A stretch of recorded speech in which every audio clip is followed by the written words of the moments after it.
গুজিয়া বানাবো। এখানে half litre দুধ নিয়েছি, আর আছে চিনি, ছোট এলাচের দানা বার করে নিয়েছি, আর গুঁড়ো দুধ।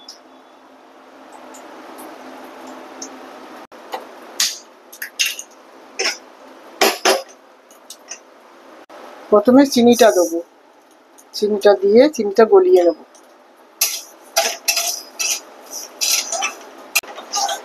চিনিটা গলে গেছে, এই যে এবার দুধটা দিয়ে দেবো।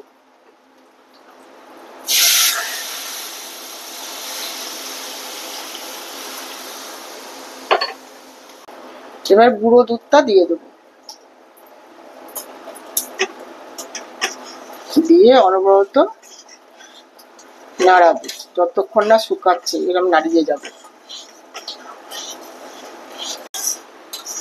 এর মধ্যে এলাচ দানাটা গুঁড়ো করে নিয়েছিলাম, এটা দিয়ে দেবো।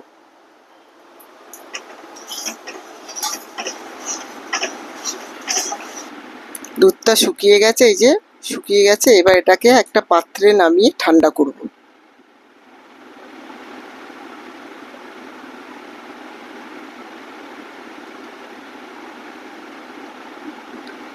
ঠান্ডা হয়ে গেছে, এবারে অল্প করে নিয়ে এইভাবে শেপ করে গুজিয়া বানাবো।